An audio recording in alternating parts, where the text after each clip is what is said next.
Well, I mean, with AI, I think it goes as I have seen it so far since ChatGPT first came out, which it certainly wasn't the dawn of AI, but it was kind of the dawn of AI for everybody. Yeah. And it was its own thing, and we were talking about AI as AI, and then now, as makes sense, it's becoming integrated into everything. And I don't, I mean, I think that as its own thing, it's not likely to continue to be a thing. That it's just we have search that is enhanced by AI, just like we have the internet isn't just a thing that you're like, I'm an internet person. You use the internet for pretty much everything in your life. Hello, everybody. Eric Worre here, and welcome to the Excellence Project. Today, I have entrepreneur Roland Frasier. And I think you're going to find this very interesting because we talk about what's going on in the world. We talk about AI. We talk about growing businesses, expanding networks, acquiring networks. One of the most fascinating concepts towards the end of the podcast, acquiring networks. Very, very interesting for those of you who need to reach more people. How to find your ideal customer, how to find your ideal recruit, how to find your ideal partner, depending on what you're doing in business. I think you're going to love it. So with no further ado, let's jump right into my conversation with Roland Frasier. So Roland Frasier, how you doing? I'm doing fantastic. How are you doing today? I'm doing good. I'm doing good. For those that don't know Roland, he is an entrepreneur, investor, business strategist. I mean, he's done a lot of stuff. When I think about you, Roland, I think of an entrepreneurial marketing innovator. Is that accurate? I like that. Yeah, that works for me. I'm just trying to find the shortest path to the things we all want. What's that? Money? It's usually money is just the thing that enables us to get the things we really want, which is time and the ability to feel fulfilled and do the things that we actually want to do with our lives instead of working for somebody else. Right. Well, I'll buy that. Um, so as we start the conversation, give me your take on what's happening in the world, just from a global sense, economically and entrepreneurially, and from the gig economy to the employee things to AI to the earth is shifting under our feet in real time. We're living in a very interesting time. I would love your take on what's going on in the world of business. Yeah, it's a great question, and I don't know that anybody's really completely sure because it seems that things have been kind of all of the traditional indicators that you would think would cause things to be one way have not seemed to be in alignment. Like if you have higher interest rates and tighter fiscal policy and a lot of the things that are going on, inflation, that generally causes people to pull back, but yet houses, housing is crazy, and there's not enough supply, and it's just been this weird time when kind of it feels like everything that you want to buy costs significantly more than it ever did, and you don't have significantly more money to buy it with. So how does it keep going up? Because where is all that money coming from? It's kind Where's all of, the I'm wondering where the demand is coming from. yeah. Well, I Because mean, if it's supply and demand and everything's up, whatever, they're talking about 8% inflation. It's like 30%, I was going to say 40%. pretty much everything, Eric, that I like to buy costs about twice what it cost in 2018. It really Yeah. does. So, but we still are governed by the laws of supply and demand. So, Eventually.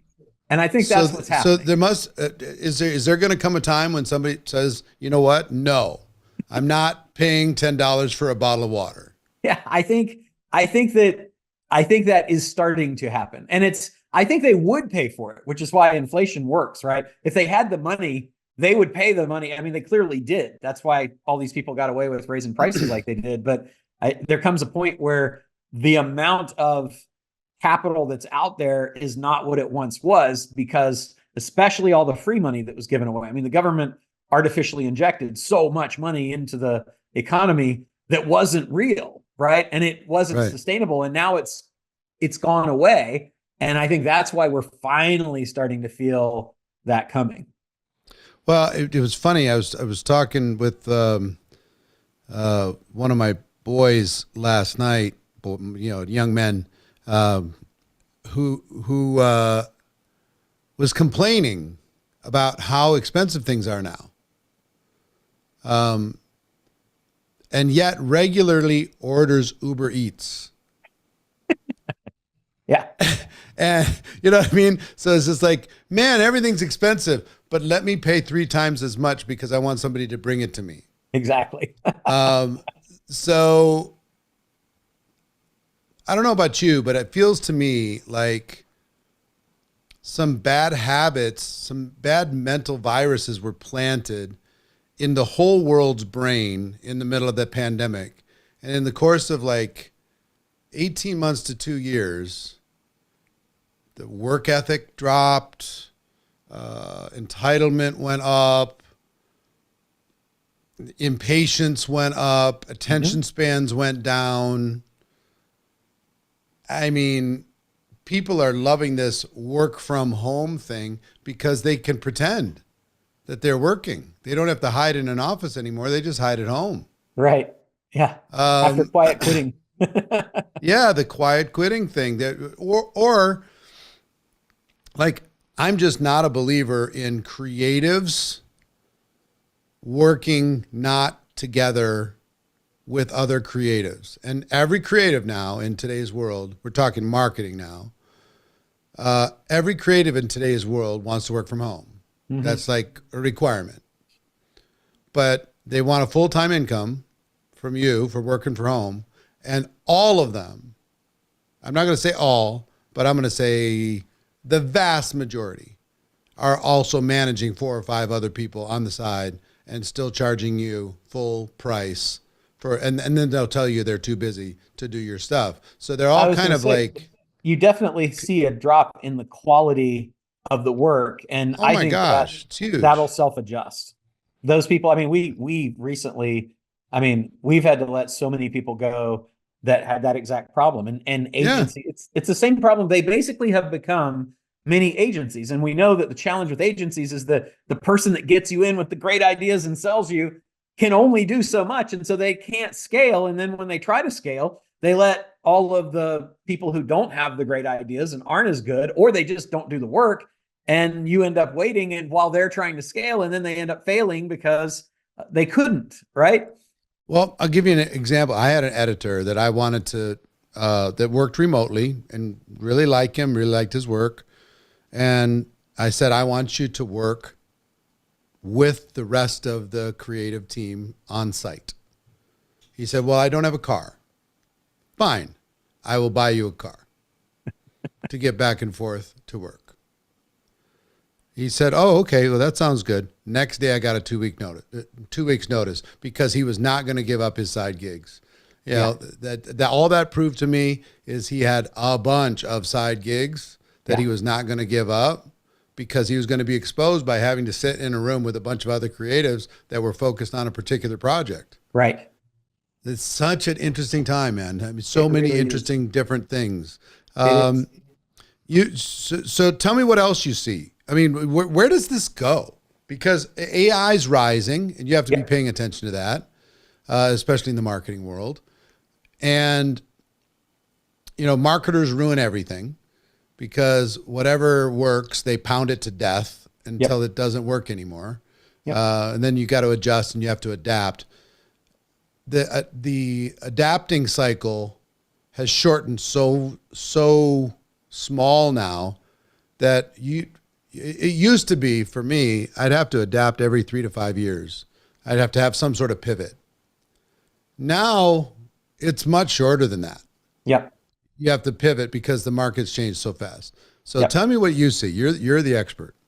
Well, I mean, with AI, I think it goes as I have seen it so far since ChatGPT first came out, it certainly wasn't the dawn of AI, but it was kind of the dawn of AI for everybody. Yeah. And it was its own thing. And we were talking about AI as AI. And then now, as makes sense, it's becoming integrated into everything. And I think that as its own thing, it's not likely to continue to be a thing, that it's just, we have search that is enhanced by AI, just like we have the internet isn't just a thing that you're like, I'm an internet person. You use the internet for pretty much everything in your life. So that's like, we've seen that evolution, particularly in trainings that people are interested in. They're not interested in just how do I do chat GPT. They're interested in how do I AIify my marketing? How do I AIify my finances, et cetera? And so that has been really fun though, because I think that helps mitigate against the challenge that you identified with respect to the people who are, more entitled and unmotivated and distracted and fractionalized as a result of what they could do during the pandemic. Now they're going to have to perform at significantly higher levels and be AI aware, or they will be replaced by people who are up and coming. And the size of the teams that we need, like our copywriting teams and our marketing teams and our finance teams, is shrinking instead of expanding, which is amazing. And it's as a result of a lot of automation and efficiencies in the automation that was never possible before. So I think that's what you're going to see, is the people that can embrace and implement and integrate AI into all of the facets of their business are going to have a huge advantage over those who don't, and the others won't survive. And the people who are lazy won't survive. They need to be more productive. It's like, if they want to be able to scale their businesses and do the things they want, they're going to have to find other ways to do it. We're even automating our SDRs now, all right? Our outbound sales calls. We don't need setters for several of our businesses where we had to have those before, because there's a AI voice that's making those calls and having complete conversations that lead to set appointments, where calendar appointments are set directly on the call, right? That's amazing.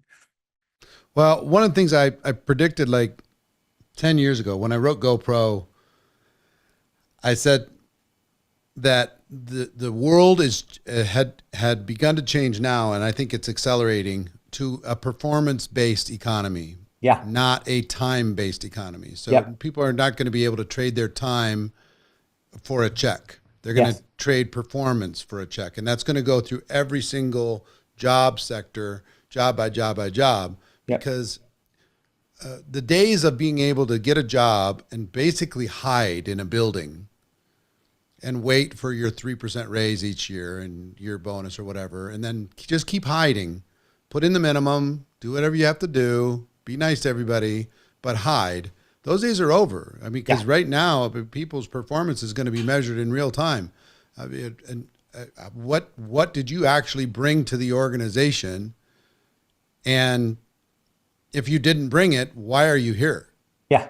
What are you adding, and how can we hold you accountable? And do we need a lot of people to hold you accountable? Not really, because so many tools now are available for us to evaluate the performance, right? To assess, are you hiding or performing? A philosophical question for you. As workforces shrink, ours has shrunk as well because of efficiencies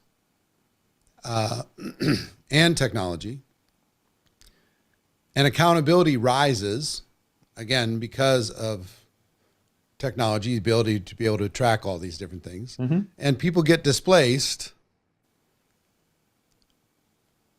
I think two things probably have to happen. One is, what do they call it? Where people get an automatic income. And just universal income or something like that, you mean? Yeah, universal income. Yep. Which they started in Texas this year. Universal basic income, enough to survive. So that's one thing. People are going to, as people get displaced, I'm guessing governments and et cetera, they're going to tax the performers in order to be able to give all these other people universal basic income. But the second thing is, what happens when people don't have a purpose? Yeah.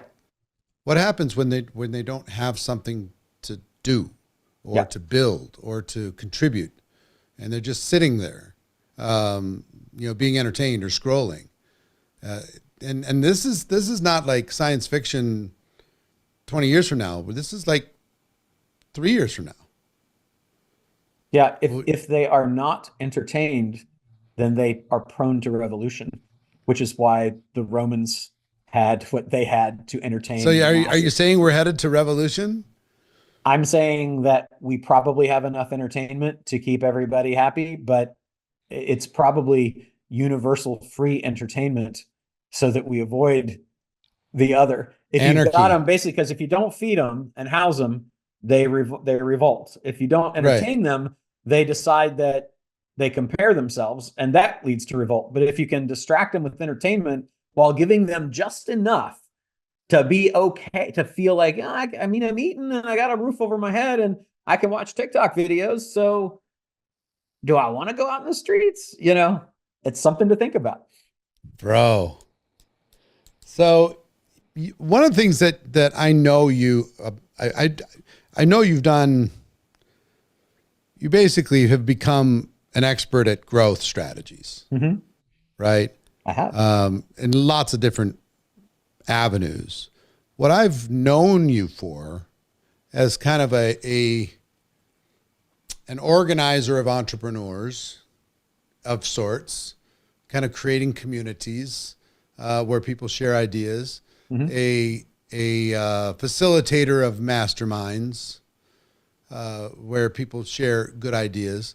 What do you think is your superpower? I think my superpower is being able to find creative solutions in business situations.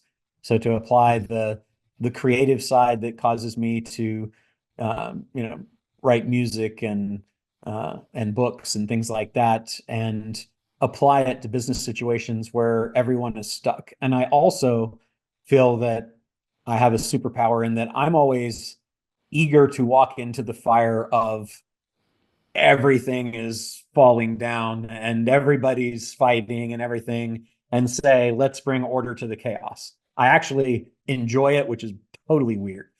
Really? So you like dysfunctional organizations, No, no, no. I like and you can functional. That's why if I walk into the dysfunctional, I won't abide it. It's got to be fixed. well, that's what I'm saying. But you like finding the dysfunctional in order to be able to bring function. Well, if I could, I mean, ideally I wouldn't. It's just that there seems to be a lot of it out there. I would rather have a situation where somebody says everybody's perfect and getting along. How do we grow faster? Because then I wouldn't have to do that whole first step of fixing everything. Right. But you're good at fixing things. I am good at that. Yes. So you're good at identifying, okay, here's the core issue. We got to fix this. We got to fix this. You could turn that stuff around fast. And then here's where then, the great opportunity lies going forward. yeah, focus on growth. Yep. So how much do you build your own businesses, and how much do you help other people with their businesses? That is a wonderful question because for years I did both, probably to the detriment of my own businesses, and then I decided that I really didn't have the time to do the things I wanted to do with my family and for my own personal fulfillment if I kept doing that. So I stopped just giving unsolicited free advice that would never be followed and started saying, look, I only build businesses that I'm involved in on an equity basis. And so I'm Mm-hmm. happy to help you. But to do that, the way that I work is that I have a piece of the business. And that way I'm compensated and you're compensated as whatever I So do to you supplement found it. a way to Also, align interests, in yeah. other And then they've words. got skin in the game as opposed to you just giving advice and them going, wow, that's nice. They feel like kind of stupid if they don't take the advice now because they've invested, right? Yeah. Yeah. I think they call them officially ask holes. They do indeed. People Yes. people who Yes. ask for advice and then never take it. Yes.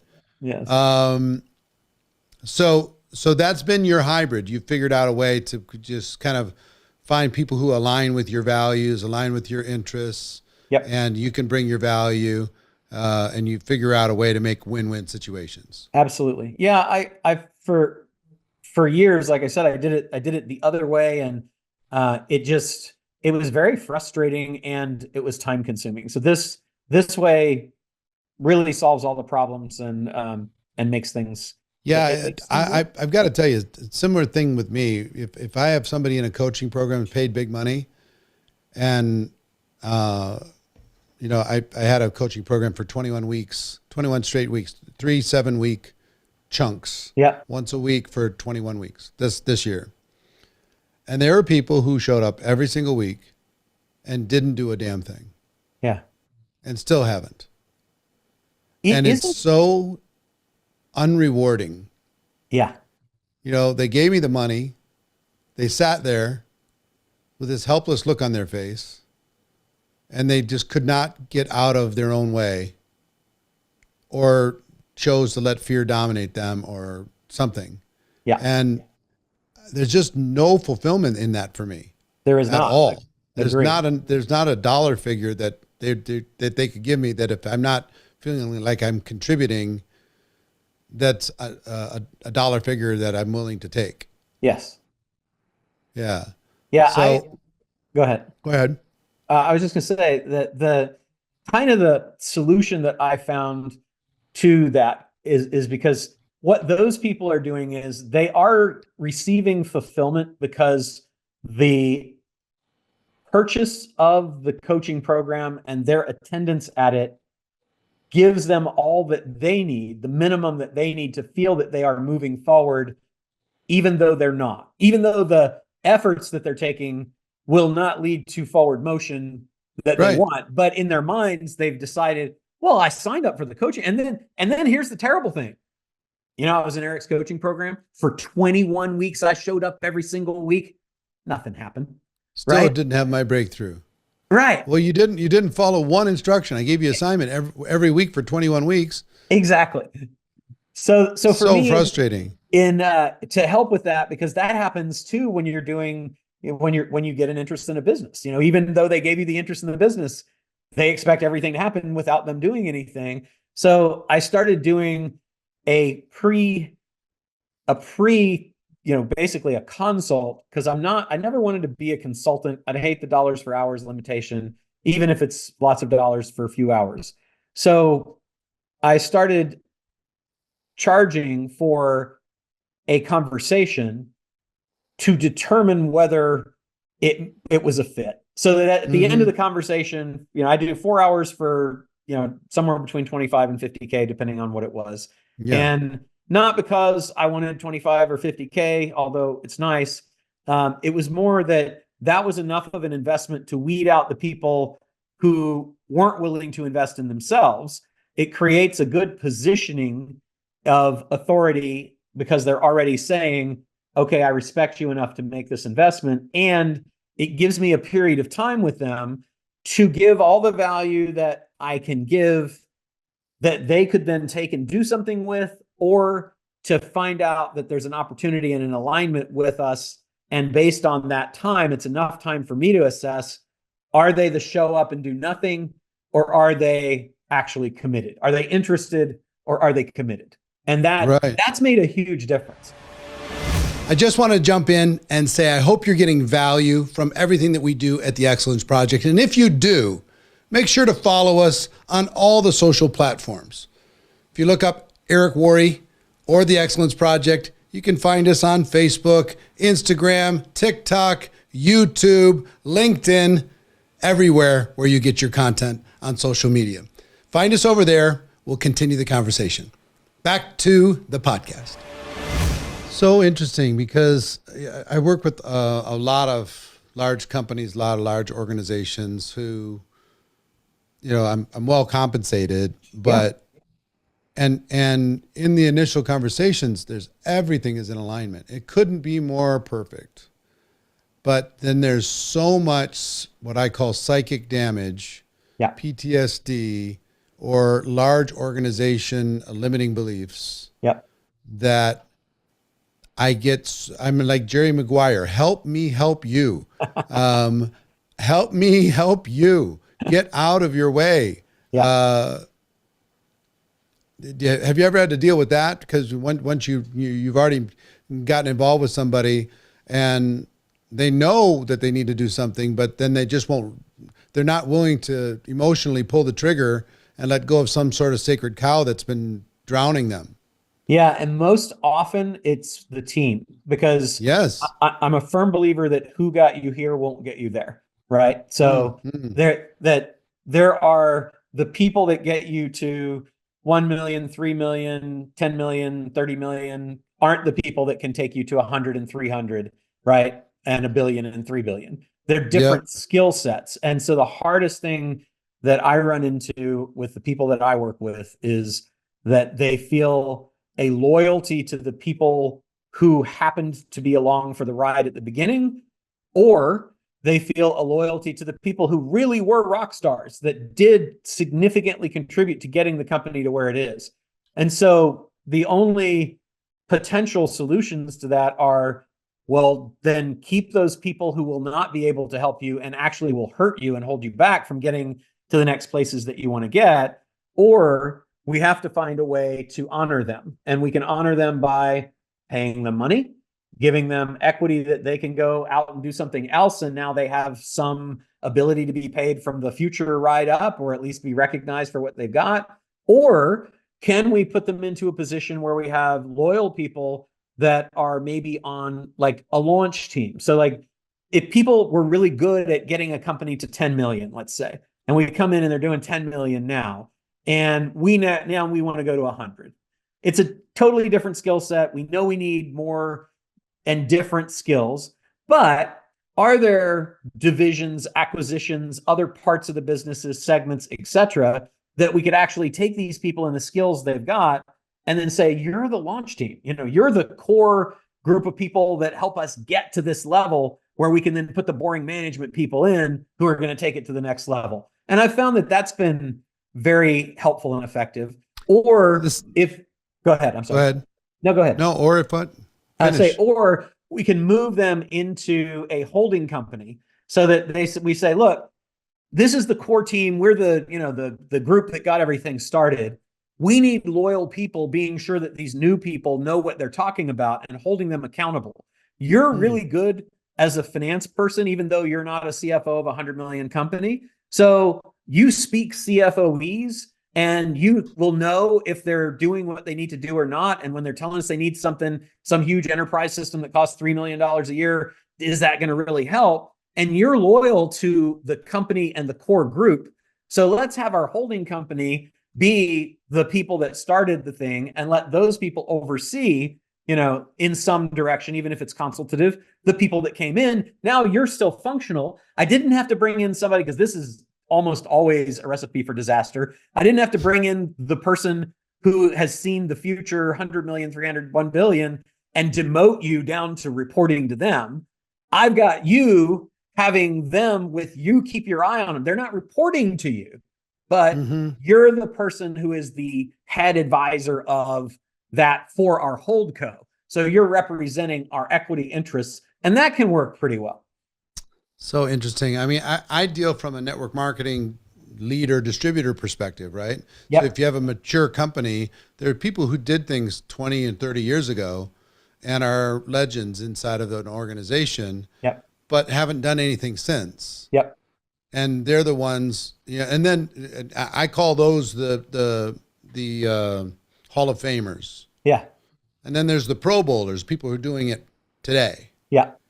And in some organizations, the Hall of Famers calling all the shots, and they haven't done anything practically when it comes to growth, other than kissing babies and taking selfies and appearing on Zooms, for 20 years, literally. Can you bifurcate that though, so that effectively the Hall of Famers are the brand ambassadors and the Pro Bowlers are the actual implementers? They're all distributors, right? They're all independent distributors. Yeah. Yeah. So they don't bring much value to the organization if they're not bringing value to the organization. I mean, just walking around and kissing babies and taking selfies is not that valuable. What's valuable is growing teams. Okay. So You know what I the mean? Hall of Famer, like they're legends. I would think that their brand stories would be powerful. And so if They are, but here's the interesting challenge is to provide respect to that group. You know, they get the jacket and the ring and the trophy and the whole thing. Yeah.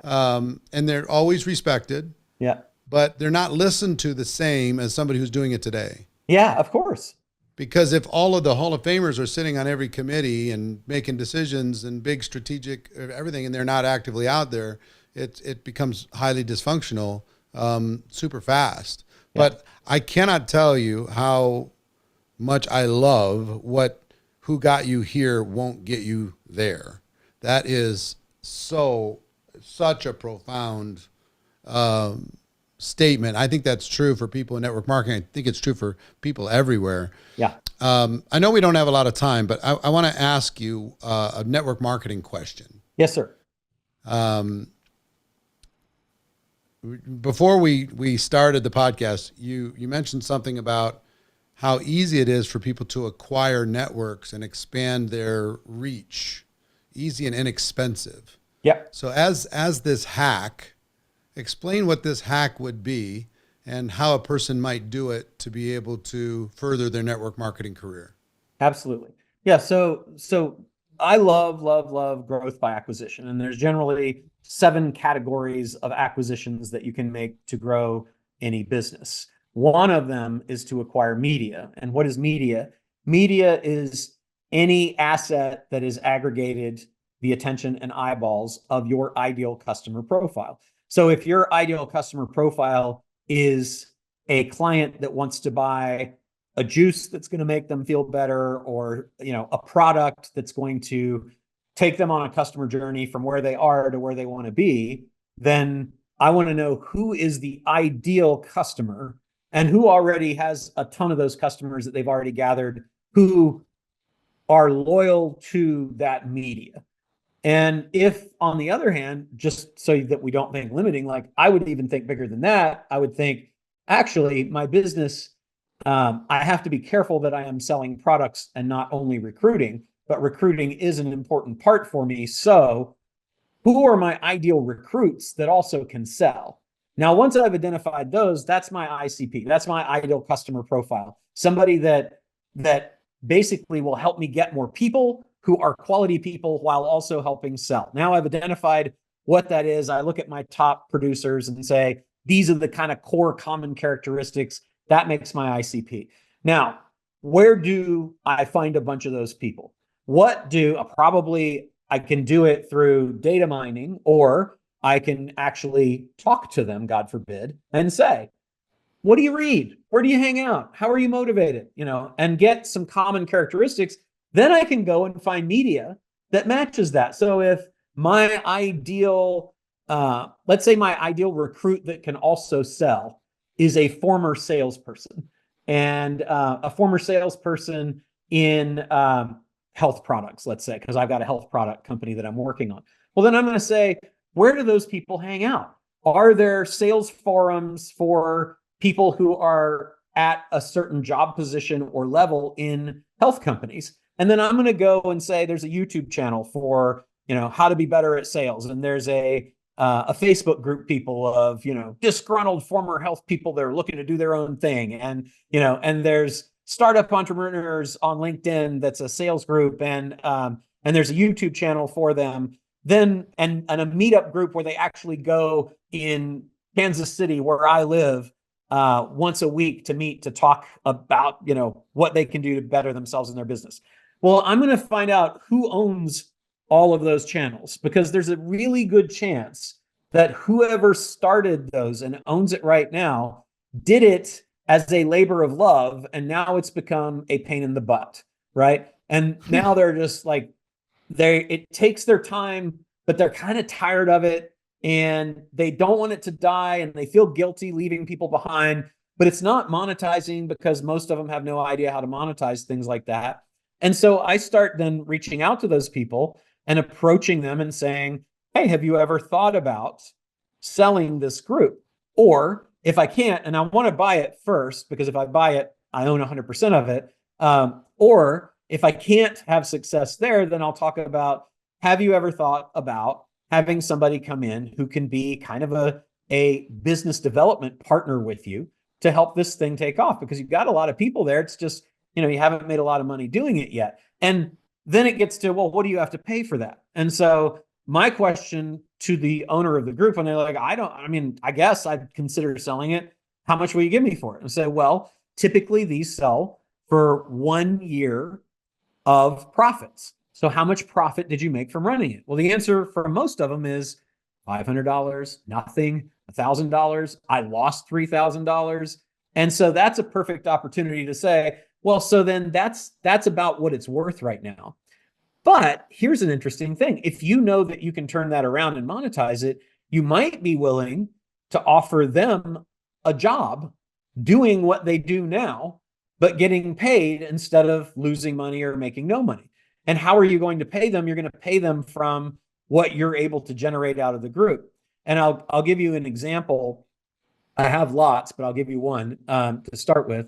And that would be, one of our businesses is a real estate brokerage. We've got about 1,100 brokers in our brokerage. We make our money by recruiting new brokers because our model is 100% commission. So we give all the commission to the broker. We don't get anything as the brokerage, but our model is we basically rent space, right? So, and we provide services. So we do great to get new real estate people coming in. So we went out and we said, okay, let's look and see what media could we acquire that already has high performance real estate agents that we might be able to recruit.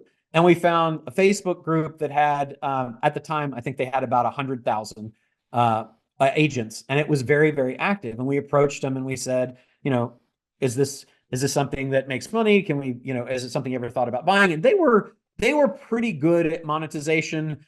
They had an event. They didn't really have any courses. They had a couple of sponsorships, but didn't really understand the sponsorship model. And they had an investor, though, that had come in. We were not able to work a deal out with them because the investor, we had to deal with the people that founded it, and then the investor killed it, right? And that sometimes happens. But we were able to form a strategic relationship with them, and they've sent us tons of agents.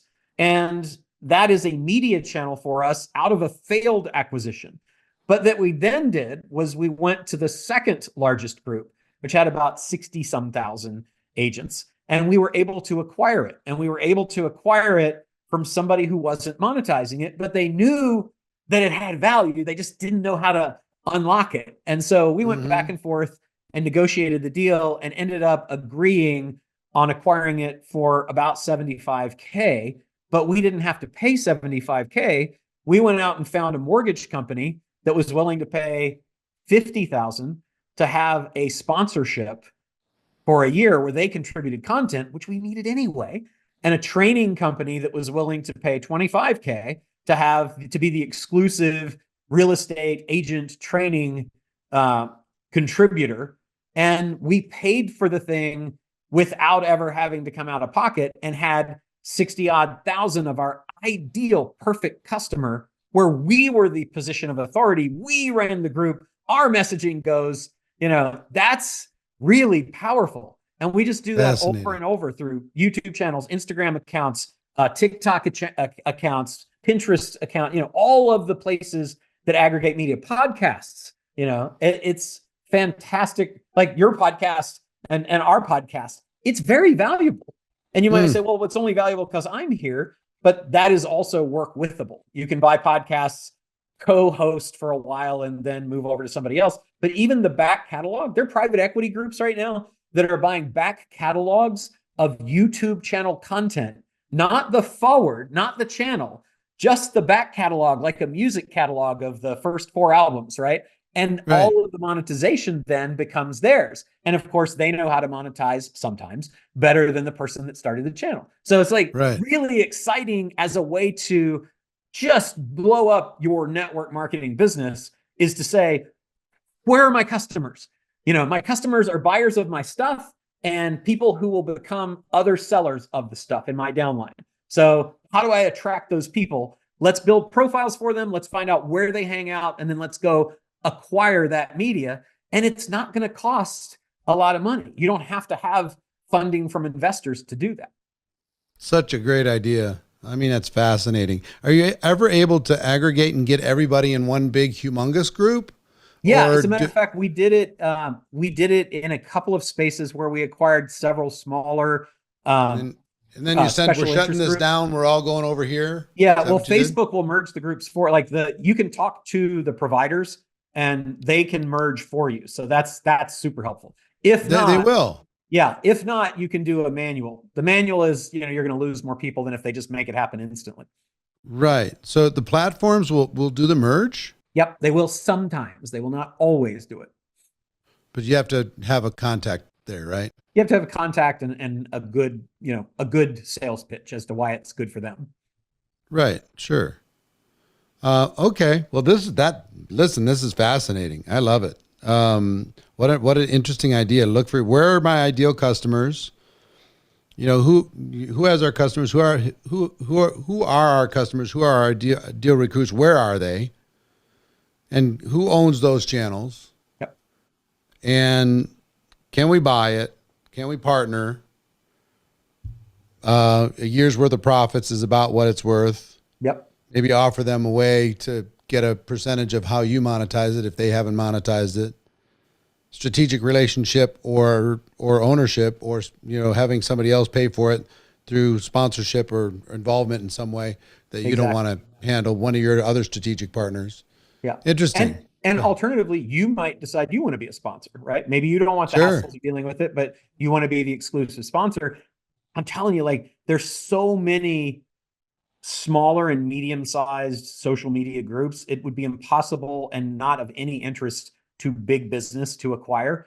But for the average person who's looking to add another 300 or 500 customers or recruits to their list, it can be game changing. Yeah, this is fascinating. Well, we're going to have to continue this conversation at another time and talk a little bit more. You already promised you're going to come to Vegas. Next time you come to Vegas, you're going to come over and hang out, right? Yes, sir. Absolutely. We'll go see the studio. We'll chill. We'll do something fun. Maybe go see your show or something. I love it. I'm in. Have dinner at a minimum. But Roland Frasier, thanks for spending the time. Thanks for sharing your ideas as far as what's going on in business, in entrepreneurship, and this acquiring network strategy. So such a cool idea. Yeah. Thank you. Well, thanks for having me, Eric. I appreciate it. I like the questions. Yeah, I got that. And I got who got you here won't get you there. That's something for people to chew on. So Roland, I appreciate it, my friend. We will talk soon. Awesome. Thank you. I appreciate it. So that's our conversation with Roland Frasier. I hope you got value from it. I know that I did. I took notes, and I'm going to put some of these things into practice right away. I hope you do the same. Until next time, make it a great day, and I'll see you soon.